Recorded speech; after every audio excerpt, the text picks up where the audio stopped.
السلام عليكم ورحمة الله وبركاته نحمده ونصلي على رسوله الكريم قال الله عز وجل في القرآن العظيم أعوذ بالله من الشيطان الرجيم بسم الله الرحمن الرحيم أهم يقسمون رحمة ربك نحن قسمنا بينهم معيشتهم في الحياة الدنيا ورفعنا بعضهم فوق بعض درجات ليتخذ بعضهم بعضا سخريا ورحمة ربك خير مما يجمعون صدق الله المولانا العظيم وصدق رسوله النبي الكريم সুপ্রিয় দর্শক মণ্ডলী আল্লাহ রাব্বুল করিম আমাদেরকে তৌফিক দিয়েছেন আজকে জুম্মাবারের অত্যন্ত গুরুত্বপূর্ণ দিনী অনুষ্ঠানের সাথে যুক্ত থাকার শুকরিয়া আদায় করছি রাব্বুল করিমের ইয়া রাব্বি লাকাল হামদ ওয়া লাকাশ শুকর। আপনাদের সকলকে স্বাগত জানাচ্ছি, আমন্ত্রণ জানাচ্ছি ইসলাম আমরা নিউজ 24 এর প্রাত্যহিক এই অনুষ্ঠানে। আল্লাহ রাব্বুল করিম মানবের রিজিককে বন্টন করে দিয়েছেন এবং এই রিজিকের দায়িত্ব আল্লাহ তাআলা নিজ হাতে নিয়েছেন।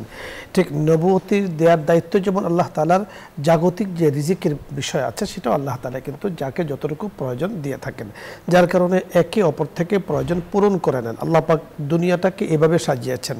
তাই আল্লাহ তাআলা কাউকে মালিক বানিয়েছেন অস্থায়ীভাবে, কাউকে শ্রমিক বানিয়েছেন। শ্রমিকের অধিকার নিয়ে ইসলামের অনেকগুলো বাণী রয়েছে, অনেকগুলো শিক্ষা রয়েছে। মহানবী সাল্লাল্লাহু আলাইহি ওয়াসাল্লামের উত্তম চমৎকার আদর্শ রয়েছে। তাই শ্রমিকের অধিকার নিয়ে, শ্রমিকের অধিকার রক্ষায় মহানবী সাল্লাল্লাহু আলাইহি ওয়াসাল্লামের শিক্ষাগুলো আজকে আমরা আলোচনা করব। আলোচক হিসাবে যিনি আমাদের সাথে আছেন বিশিষ্ট ইসলামী চিন্তাবিদ শেখ মুফতি মহিবুল্লাহিল বাকি, সিনিয়র ইমাম, জাতীয় মসজিদ বাইতুল মুকাররম। সাথে আছি আমি আমজাদ হোসেন হেলালি। আসসালামু আলাইকুম ওয়া রাহমাতুল্লাহ। ওয়া আলাইকুম আসসালাম ওয়া রাহমাতুল্লাহ। শেখ কেমন আছেন আপনি? আলহামদুলিল্লাহ। আলহামদুলিল্লাহ। আপনার সুন্দর সুন্দর কথা শোনার জন্য আমরা আসলে অধীর আগ্রহে থাকি। তো আজকে আপনার কাছে আমরা যে বিষয়গুলো শুনবো, যে শ্রমিকের অধিকার অর্থাৎ অধীনস্থ যারা আছে তাদের অধিকার রক্ষায় ইসলামের অনেকগুলো শিক্ষা রয়েছে, মহানবী সাল্লাল্লাহু আলাইহি ওয়াসাল্লামের চমৎকার আদর্শ রয়েছে। আপনার কাছে কিঞ্চিত আলোচনা শুনবো আমরা আজকে। আলহামদুলিল্লাহি রাব্বিল আলামিন ওয়াসসালাতু ওয়াসসালামু আলা আশরাফিল আমবিয়া ওয়াল মুরসালিন আম্মা বা'দ। প্রথম কথা হচ্ছে, যেহেতু এটা রবিউল আউয়াল মাস, রসুল পাক সাল্লাল্লাহু আলাইহি ওয়াসাল্লামের আবির্ভাবের মাস হিসেবে রসুল পাক সাল্লাল্লাহু আলাইহি ওয়াসাল্লামের বিভিন্ন কাজের, বিভিন্ন পদের, বিভিন্ন উচ্চমানের আদর্শগুলো আমাদের সামনে আসা উচিত। সেদিক থেকে শ্রমিকদের অধিকারের ব্যাপারে রসুল পাক সাল্লাল্লাহু আলাইহি ওয়াসাল্লাম কী শিক্ষা দিয়েছেন সেই বিষয়টাও এই মাসের চাহিদা অনুযায়ী আসা উচিত। আপনি সেটা নির্ধারণ করেছেন। আমার মনে হচ্ছে আপনি একটা উপযুক্ত কাজ করেছেন, যাতে করে মুহাম্মদুর রাসূলুল্লাহ সাল্লাল্লাহু আলাইহি ওয়াসাল্লামকে উনি যে বিভিন্ন আঙ্গিকে রহমত, সেটা যেন বুঝতে আমাদের বাকি না থাকে। আর এই বিষয়ে আপনি যে একটি আয়াত শরীফ তেলাওয়াত করেছেন, সেটা হলো একটা বড় দর্শন আল্লাহ পাক রব্বুল আমাদের সামনে উপস্থাপন করেছেন। সেটা হলো কি, আল্লাহ পাক রব্বুল বলতেছেন, আমি সব মানুষকে সমানভাবে সৃষ্টি করেছি, নাক দিয়েছি, কান দিয়েছি, এবং আমি মানুষকে মাটি থেকে সৃষ্টি করেছি। এরপরে আবার মানুষের মধ্যে দেখলাম যে কেউ শ্রমিক, কেউ মালিক, কেউ আবার ধনী, কেউ গরিব, এরকম হচ্ছে কেন? আল্লাহ পাক রব্বুল তার দর্শন বুঝিয়ে দিলেন যে আমি দুনিয়াটাকে সুন্দরভাবে পরিচালনা করার জন্য আমি দুনিয়ার মধ্যে কি করেছি। আউযু বিল্লাহি মিনাশ শাইতানির রাজিম, বিসমিল্লাহির রহমানির রহিম। নাহানু কাসামনা মাঈশাতাহুম ফিল হায়াতিদ দুনিয়া, আমি তাদের মধ্যে জীবিকা বন্টন করে দিয়েছি। ওয়া রাফা'না বা'দাহুম ফাওকা বা'দিন দারাজাতিন লিয়াত্তাখিযা বা'দুহুম বা'দান সুখরিয়া, একে অপরকে অধীনে করে দুনিয়ার কাজগুলো যেন গোছাতে পারে, তার জন্য আমি একের উপর অন্যকে অগ্রাধিকার দিয়েছি। এটা একটা বড় একটা কিন্তু আর অন্য জায়গার মধ্যে আল্লাহ পাক রব্বুল বলে দিয়েছেন যে দেখো, তুমি মালিক বলে যে জান্নাতে চলে যাবে তা নয়, ও শ্রমিক বলে যে জান্নাতে চলে যাবে তা নয়। সেদিন আল্লাহ রাসূল সাল্লাল্লাহু আলাইহি ওয়াসাল্লাম পাশাপাশি যে এই যে একজন ধনী হয়ে গেছে অহংকার যেন না করে, একজন মালিক হয়ে গেছে অহংকার করে যেন না করে, সেজন্য সঙ্গে সঙ্গে সেটা বাঁধাও দিয়ে দিয়েছে। কি বলছেন? লা ফাদলা লি আরবিন আলা আজমিন ওয়ালা আবিয়াদা আলা আসওয়াদা, এরকমভাবে কোনো ধনী গরিব রঙের পরিবর্তনের দ্বারাই কারো গুরুত্ব নাই আল্লাহ পাক রব্বুল কাছে ইল্লা বিত্তাকওয়া। তাহলে এখানে ধনী উনিও অহংকার করতে পারবে না, মালিক উনি অহংকার করতে পারবে না। তবে এটা বুঝতে হবে আল্লাহ পাক রব্বুল আমাকে ধনী বানিয়েছেন আমি তাকওয়ার ভিত্তিতে বড়, আল্লাহর কাছে বেশি প্রিয়, সেই জন্য নয়, বরং দুনিয়ার এই আল্লাহ পাক রব্বুল নিজামটা ঠিক রাখার জন্য। এক। দ্বিতীয় নম্বর কথা হচ্ছে, আমরা যখন ধনী হয়ে যাই, মালিক হয়ে যাই, তখন আমরা মানুষের অধিকার আদায় করি না। দেখেন রাসূল পাক সাল্লাল্লাহু আলাইহি ওয়াসাল্লাম কত যে যারা অধীনস্থ তাদের হকের ব্যাপারে কত সচেতন ছিলেন। আপনি জানেন মুহাম্মদুর রাসূলুল্লাহ সাল্লাল্লাহু আলাইহি ওয়াসাল্লাম যখন দুনিয়ার থেকে বিদায় নিয়ে যাবেন, তখন রাসূল পাক সাল্লাল্লাহু আলাইহি ওয়াসাল্লাম কি উক্তি করেছেন? আসসালাত আসসালাত ওয়া মা মালাকাত আইমানুকুম। অথচ আপনি জানেন আমরা সাধারণত যখন মৃত্যুসজ্জায় পতিত হয়, তখন বলে যে আমার ওই ছেলেটা কোথায়, আমার ওই জামাইটা কোথায়, আমার সম্পদগুলি কী ভাগ করবেন। কিন্তু মুহাম্মদুর রাসূলুল্লাহ সাল্লাল্লাহু আলাইহি ওয়াসাল্লাম তখন বলে নাই আলী কোথায়, আমার ফাতেমা কোথায়, এটা জিজ্ঞাসা করে নাই। রাসূল পাক সাল্লাল্লাহু আলাইহি ওয়াসাল্লাম বলেছেন যে নামাজ একজন মুসলমানের যেন নামাজ ছেড়ে দেওয়া না হয়, নামাজ যেন না ছাড়ে। দ্বিতীয়, ওয়ামা মালাকাত আইমানুকুম, যে দেখো তোমাদের অধীনস্থ যারা আছে তাদের ব্যাপারে তোমরা সচেতন থাকবে। মুহাম্মদুর রাসূলুল্লাহ সাল্লাল্লাহু আলাইহি ওয়াসাল্লাম মৃত্যুসজ্জায় বসে অধীনস্থদের হকের ব্যাপারে আমাদেরকে উপদেশ দিয়ে গেছেন। কত দরদি ছিলেন তিনি বুঝেন। এবং রাসূল পাক সাল্লাল্লাহু আলাইহি ওয়াসাল্লাম তারই আলোকে বলে গিয়েছেন, তোমরা যারা অধীনস্থ আছে তাদের কাজ করানোর পর যার জন্য যেভাবে নির্ধারণ করেছো সেই সময়ে আগেই তার হক আদায় করবা। এবং বলতে রাসূল পাক সাল্লাল্লাহু বলেছেন আদ্দু উজরাতাল আজিরি ক্বাবলা আন ইয়াজিফা ইরকুহু, তোমরা যারা শ্রমিক তাদের হক তাদের ঘাম শুকানোর আগে দিয়ে দাও। ঘাম শুকানোর আগে দিয়ে দিতে পারবেন না সবসময়। যেমন মনে করেন আমরা কিছু শ্রমিক রাখছি মাসিক কিস্তিতে, কিছু শ্রমিক রাখছি সাপ্তাহিক কিস্তিতে, কিছু রাখছি দৈনিক ভিত্তিতে। তাহলে এটা বলার অর্থ হলো মানে তাদের পারিশ্রমিক দিতে যেন তোমরা বিলম্ব না করো। এবং মুহাম্মদুর রাসূলুল্লাহ সাল্লাল্লাহু আলাইহি ওয়াসাল্লাম একমাত্র নবী। আমি মাঝে মধ্যে চিন্তা করি এবং সবাইকে বলি, ওই দিনও ঢাকা বিশ্ববিদ্যালয়ে বলেছি এটা। আমি বললাম যে আপনারা কার্ল মার্কসের কথা বলেন শ্রমিকের আন্দোলনের পক্ষে, লেনিনের কথা বলেন, কিন্তু আপনারা একবারের জন্য আমাকে দেখাইতে পারবেন যে শ্রমিকের জন্য পাশে বসে এই লেনিন খানা খাইছে, হয়তো সে শ্রমিকদের সাথে আন্দোলন করছে, কার্ল মার্কস শ্রমিকদের সাথে আন্দোলন করছে। একমাত্র মুহাম্মদুর রাসূলুল্লাহ সাল্লাল্লাহু আলাইহি ওয়াসাল্লাম বৈষম্য দূরীভূত করার জন্য শ্রমিকদের সাথে খাইছে। এবং রাসূল পাক সাল্লাল্লাহু আলাইহি ওয়াসাল্লাম কি বলেছেন, তোমরা যা পরিধান করবে তা তাদেরকে পরিধান করাবে, যা খাবে তা খাওয়াবে। এবং সেটা রাসূল পাক সাল্লাল্লাহু আলাইহি ওয়াসাল্লাম নিজে আবার পরিধান করে দেখিয়েছেন। এবং রাসূল পাক সাল্লাল্লাহু আলাইহি ওয়াসাল্লামের যে খাদেম ছিল যায়েদ ইবনে হারেস, আপনারা জানেন এই সাহাবী রাসূল পাক সাল্লাল্লাহু আলাইহি ওয়াসাল্লামের কাছে গোলাম ছিলেন, কিন্তু তাকে এত বেশি তার হক আদায় করতে করতে মনে করতেছে এটা যায়েদ ইবনে মুহাম্মদের। চমৎকার আপনি বলছিলেন শায়েখ। দর্শক মণ্ডলী, আজকে শ্রমিকের অধিকার নিয়ে আমরা কথা বলছিলাম, অধীনস্থদের অধিকার নিয়ে কথা বলছিলাম। রাসূল আকরাম সাল্লাল্লাহু আলাইহি সাল্লামের জীবনের অন্তিম যে কালিমা, যে শব্দগুলো ব্যবহার করেছেন তার মধ্যে সালাতের কথা এসেছে, ওমা মালাকাত আইমানুকুম, তোমাদের অধীনস্থ যারা আছে তাদের অধিকারের ব্যাপারে তোমরা সচেতন থাকবে।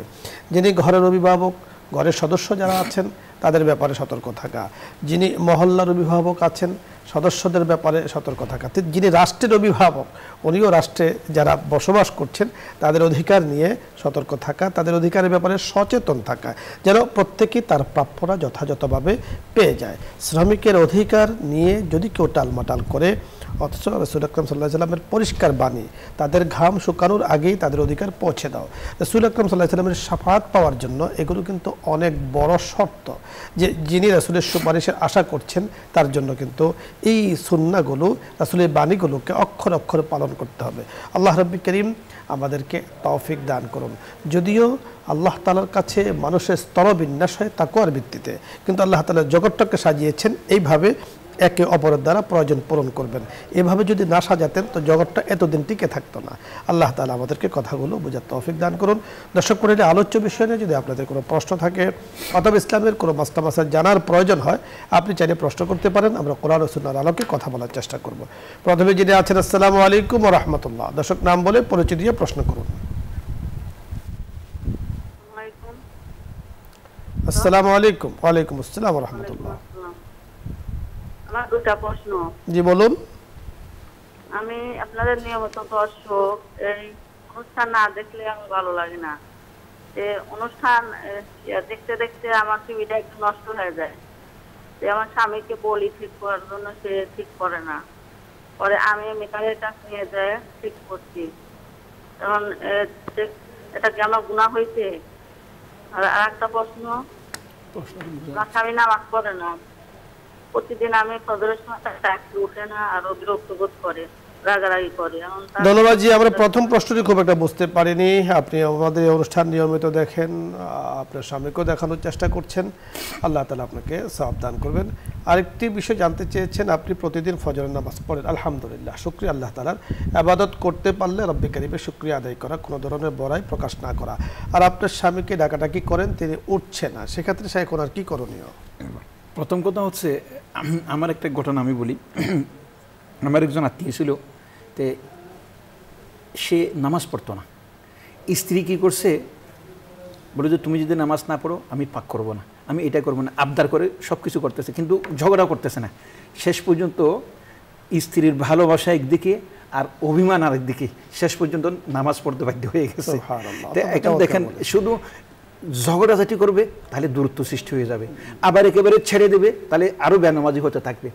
ভালোবাসা দিয়ে এমন একটা আবদার করতে হবে, অভিমান করতে হবে, যার কারণে আপনার কলিজার টুকরা স্বামীটা যেন নামাজি হয়ে যায়। আপনি সুন্দর পদ্ধতি অবলম্বন করতে পারেন, যেটা আমাদের শায়খে আপনাকে বলেছেন। আপনি চাইলে আরও কোনো পদ্ধতি, মহাব্বতের পদ্ধতি, দাম্পত্য জীবনের সুখী কোনো পদ্ধতি আপনি অবলম্বন করতে পারেন।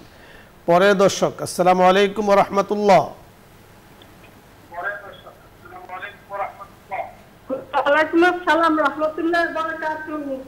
আপনি কেমন আছেন হুজুর? আলহামদুলিল্লাহ, আল্লাহ তাআলা ভালো রেখেছেন। হুজুর আমি বাগেরহাট থেকে নাসিমা বলছি। জি জি বলুন, প্রশ্ন করুন। হুজুর আজকে আপনি জুমার দিন খুতবা পড়েছেন শুনেছি, কিন্তু যে আপনি বলেছেন যে সুদের টাকা খাওয়া হারাম, কিন্তু হুজুর কি বলবো, কিস্তি উঠে লোন উঠে কিভাবে পরিশোধ করবো, কিভাবে সমস্যার সমাধান করবো?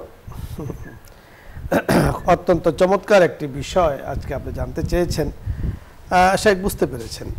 অর্থাৎ আমি জুমার বয়ানে আজকে প্রাসঙ্গিক আলোচনা হিসাবে আলোচনা করেছিলাম যে সুদের ব্যাপারে আল্লাহ তাআলা সুদকে হারাম করেছেন, এবং আমরা বলেছি যে এখন বর্তমানে বিভিন্ন জায়গাতে, বিভিন্ন এলাকাতে, বিশেষ করে গ্রামে গঞ্জে মা বোনদের এমনভাবে সুদের সাথে যুক্ত হয়ে গিয়েছেন যে এটা যে হারাম এটা মনেই করছে না, মানে যুক্ততা বেশি হওয়ার কারণে।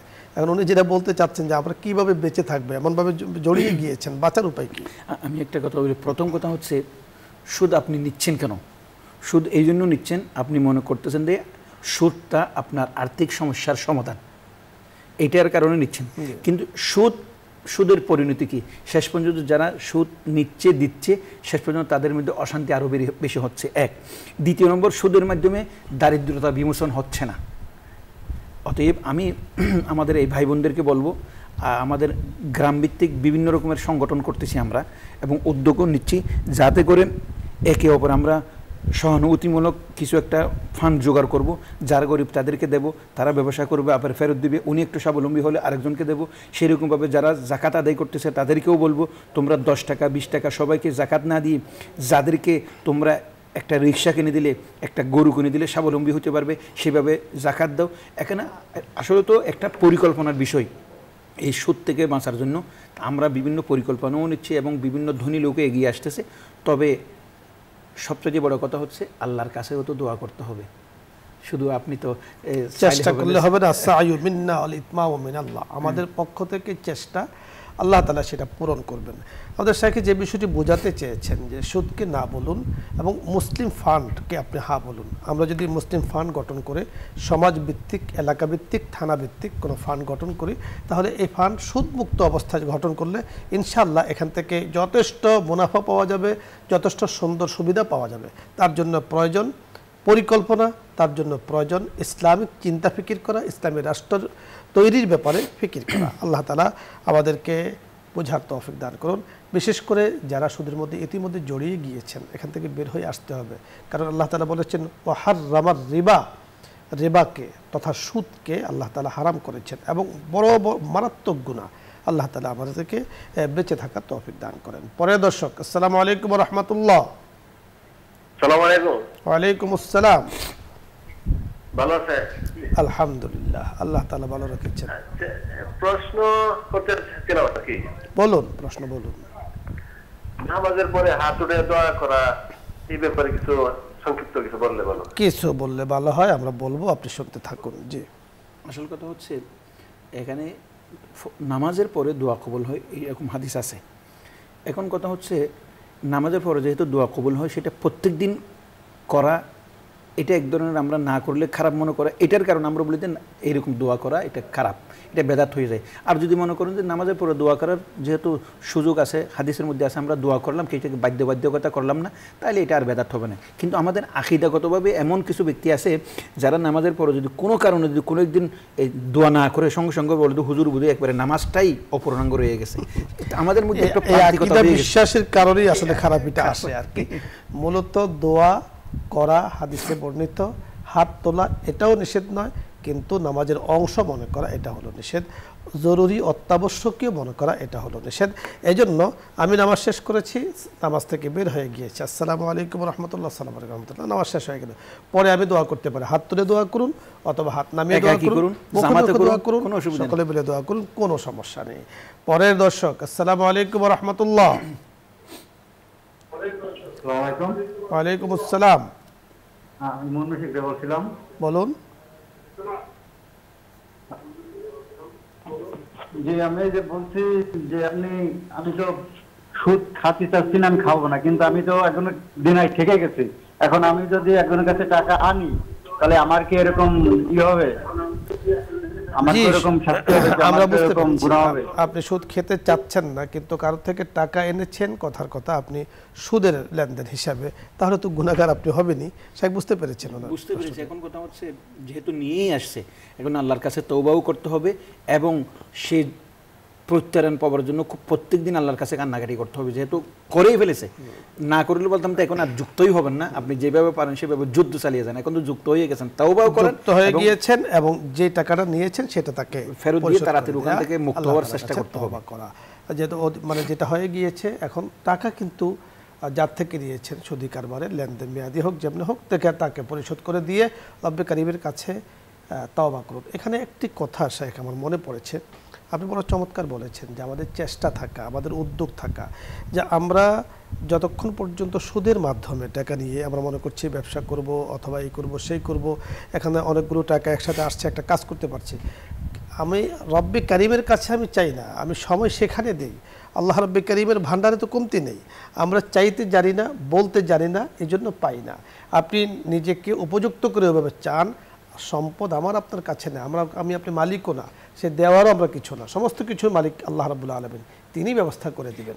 এই জন্য রব্বে কারিমের সাথে আমরা সম্পর্ক করি। আমি মাঝখানে একটা কথা বলি, তাহলে আপনি বলেছেন এই পর্যন্ত যারা সুদে লিপ্ত হয়েছে, অসম্ভব গরিব মানুষ সুদে লিপ্ত হয় নাই, সুদে লিপ্ত হইতে মিডিয়াম ব্যক্তি যারা বিলাসিতা করার জন্য আরো একটু বাড়ার জন্য নিজের সামর্থ্যের বাইরে পাটে এনেছে, তারাই সুদের মধ্যে লিপ্ত হয়েছে।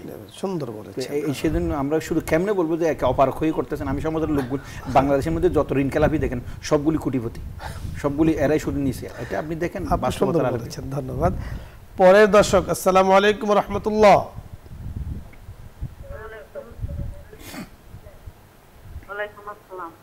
জি, প্রশ্ন করুন। পায়খানার পরে কি কুলুপ ব্যবহার করা জায়েজ? জি, আমরা বুঝতে পেরেছি। একটা প্রশ্ন, আমি কি স্ত্রীর সাথে মিথ্যা কথা বলতে পারবে? 2 নম্বর প্রশ্নটি বুঝতে পারিনি, প্রথম প্রশ্নটি আমরা ভালোভাবে বুঝতে পেরেছি। ইস্তেনজার সময় ডিলা কুলুপ আমি বলি, এটা দেখেন, ইসলাম তো একটা সায়েন্টিফিক ধর্ম এবং বিভিন্ন ডাক্তাররা বলেছেন যে কুলুক মানে মাটির ডিলা ব্যবহার করলে বিভিন্ন রোগ থেকে মুক্তি পাওয়া যায়।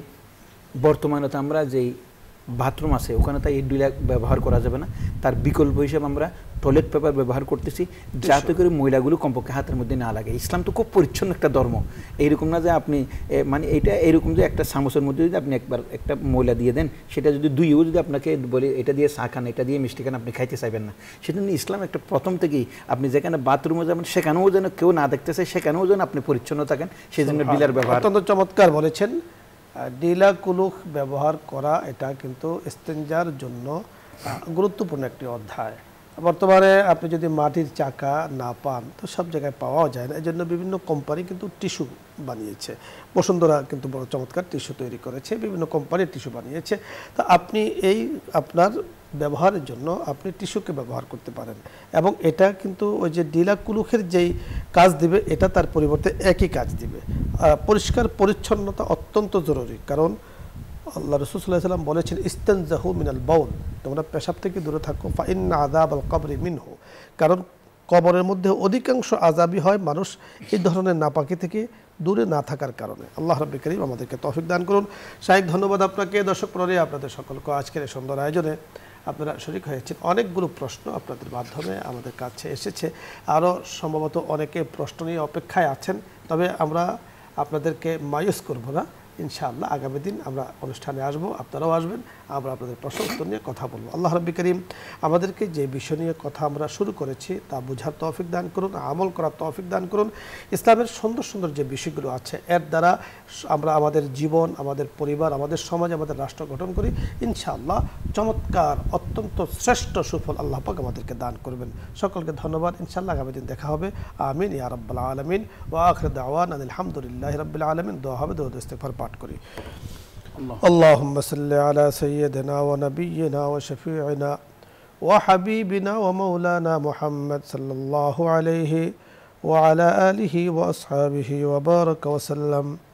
আস্তাগফিরুল্লাহ রাব্বি মিন কুল্লি যামবিন ওয়া আতুবু ইলাইহি লা হাওলা ওয়া লা কুওয়াতা ইল্লা বিল্লাহিল আলিয়্যিল আযীম। আল্লাহুম্মা আমিন। আলহামদুলিল্লাহি রাব্বিল আলামিন والصلاة والسلام على أشرف الأنبياء والمرسلين والعاقبة للمتقين ولا عدوان إلا على الظالمين. ربنا ظلمنا أنفسنا وإن لم تغفر لنا وترحمنا لنكونن من الخاسرين. ربنا اغفر لنا ذنوبنا وكفر عنا سيئاتنا وتوفنا مع الأبرار. رب ارحمهما كما ربياني صغيرا. রব্বুল আলামিন, আপনার শাহী দরবারে আমরা আমাদের সাথে যেসব দর্শক শ্রোতা রয়েছেন রব্বুল আলামিন তাদেরকে নিয়ে আপনার শাহী দরবারে ভিক্ষুকের মতো হাত দরাজ করেছি। রব্বুল আলামিন মেহেরবানি করে দয়া করে আমাদের জীবনের সমস্ত গুনাহ খাতা মাফ করে দেন মওলা। রব্বুল আলামিন, আমি আমার বন্ধুবান্ধব দর্শক শ্রোতা মনের যে সমস্ত ভাষণা নিয়ে আপনার কাছে হাত দরাজ করেছে তাদের ভাষণাগুলো যদি শরীয়ত বিরোধী না হয় রব্বুল আলামিন তাদের ভাষণাগুলো আপনি পূরণ করে দেন মওলা। রব্বুল আলামিন, এই অনুষ্ঠানে আমাদের বহু বন্ধুবান্ধব বিভিন্ন অসুস্থতা, বিভিন্ন হাজত নিয়ে দোয়া চেয়ে থাকেন এবং তারা মনে করেন যে আমরা যদি বলি আপনার কাছে বিনীতভাবে আপনি দোয়া কবুল করবেন। রব্বুল আলামিন, আমরা আশা করি আপনি আমাদের এইসব ভাই বোনদের হাজত পূরণ করে দেবেন, দোয়া কবুল করবেন, অসুস্থদেরকে সুস্থতা দান করে দেবেন।